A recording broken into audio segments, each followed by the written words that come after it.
Halo, salam semuanya. Kembali lagi bersama saya, Mr. Rudy.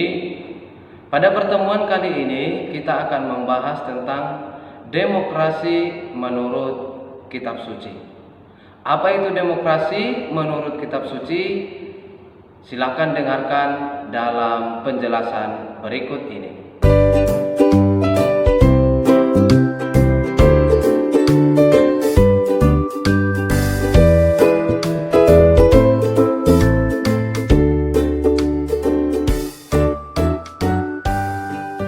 Pada pertemuan yang pertama ini kita akan mengulas tentang demokrasi menurut Kitab Suci. Kata demokrasi mungkin sudah amat sangat sering kita dengar dalam kehidupan sehari-hari. Bahkan negara kita, negara Indonesia tercinta ini juga menggunakan sistem demokrasi. Namun, apakah kita sudah mengerti tentang demokrasi itu? Terutama menurut Kitab Suci. Oleh sebab itu perlu kita dalami dan kita pahami secara baik, terutama kita sebagai pengikut-pengikut Kristus. Namun sebelum kita mendalami pengertian demokrasi menurut Kitab Suci, kita lihat terlebih dahulu tujuan dari pembelajaran kita. Tujuan pembelajaran kita yakni yang pertama, memahami arti demokrasi secara umum dan dalam konteks kekristenan. Yang kedua, menjunjung tinggi sikap demokrasi. Dan yang ketiga, mengindahkan sistem demokrasi sebagai ungkapan iman kepada Allah. Semoga tujuan dari pembelajaran ini dapat kita capai dengan memahami bab ini, yakni demokrasi menurut Alkitab. Kata demokrasi seperti yang sudah saya katakan tadi mungkin sudah amat sangat sering kita dengarkan. Namun, apakah kita paham apa itu arti demokrasi? Kita akan lihat apa itu demokrasi.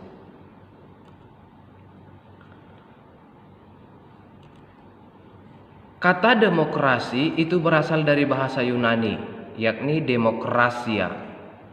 Dari akar kata demos dan kreatos. Demos artinya rakyat dan kreatos artinya kekuasaan atau pemerintahan. Maka kalau boleh dirangkumkan secara harafiah, kata demokrasi itu berarti pemimpin yang dikuasai atau penguasa, yakni ialah rakyat itu sendiri. Dengan kata lain, rakyat menjadi penguasa dan menjadi pemimpin dari suatu negara.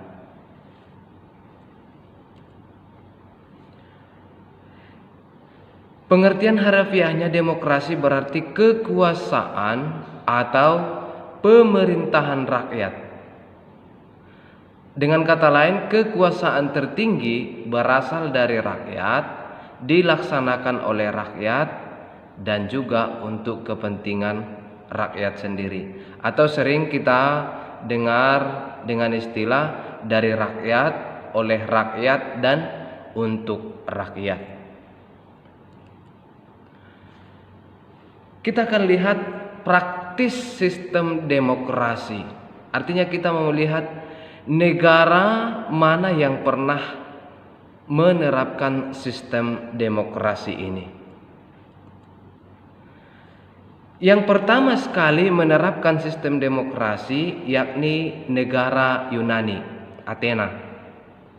Sistem pemerintahan demokrasi pertama sekali dipraktikkan oleh negara Athena kuno, di mana rakyat berpartisipasi langsung dalam pemerintahan dan keputusan politik ditentukan oleh rakyat sendiri.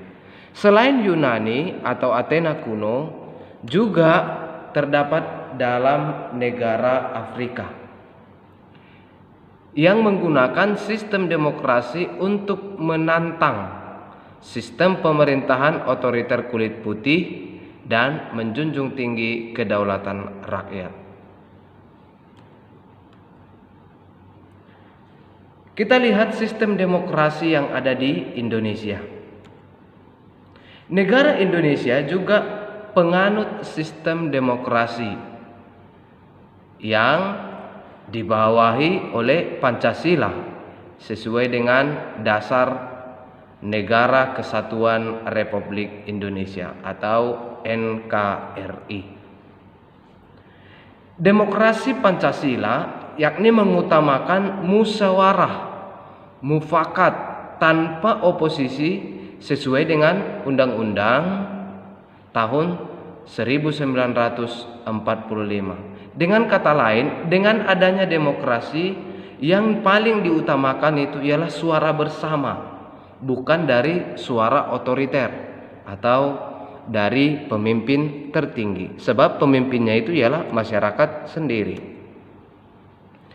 Demokrasi yang berjalan dengan baik menjadi salah satu cara, sarana, dan sekaligus wadah untuk mewujudkan kasih Allah kepada manusia, karena setiap orang memperoleh hak dan kesempatan yang sama. Ingat tadi bahwa demokrasi itu di dalamnya terkandung setiap orang memiliki kebebasan yang sama, memiliki hak yang sama, dan itulah yang dijunjung tinggi dengan adanya sistem demokrasi ini. Sistem demokrasi yang berjalan dengan baik juga akan mengakui bahwa manusia merupakan makhluk ciptaan Allah yang paling mulia, memiliki akal budi, tanggung jawab, dan kebebasan yang sama antar semua manusia. Artinya hak asasi setiap orang dengan adanya demokrasi ini diakui. Ya, tidak ada istilah kamu orang miskin, kamu orang lemah, kamu orang kaya, kamu orang yang tidak berpendidikan, kamu berpendidikan, tidak ada. Karena setiap orang punya hak dan kewajiban yang sama. Itulah dalam sistem demokrasi. Sistem demokrasi dalam kekristenan dibutuhkan sikap kerendahan hati, saling menghargai, saling menerima, dan mengutamakan kepentingan umum tanpa mengabaikan kepentingan pribadi. Dengan kata lain, sistem demokrasi yang diharapkan dalam agama Kristen itu yakni di mana setiap orang membangun kerendahan hati. Mengapa? Karena setiap orang punya hak yang sama. Setiap orang punya kekuasaan yang sama. Kalau misalnya saya boleh berbicara, yang lain juga boleh berbicara.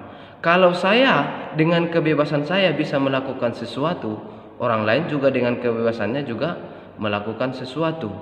Maka supaya tetap terjalin keharmonisan antara masyarakat sendiri, maka dibutuhkan sikap kerendahan hati, saling menghargai, saling menerima, bukan mengabaikan dan tidak egois. Dengan demikian, dengan terciptanya sikap kerendahan hati, saling menghargai, mengutamakan kepentingan umum, maka terciptalah suatu negara yang pada akhirnya berjalan sesuai dengan kehendak Allah.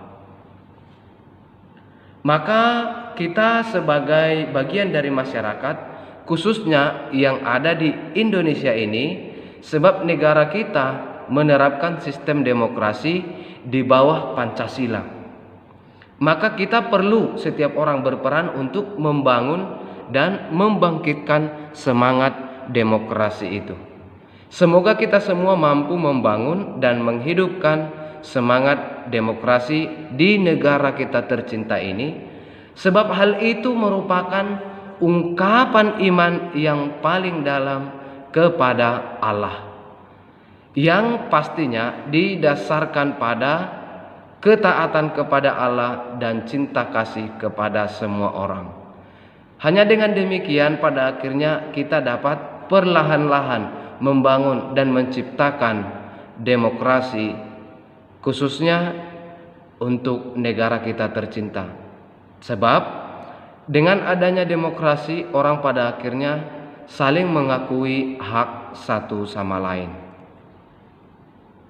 Semoga kita mampu membangun semangat demokrasi. Tuhan memberkati. Shalom.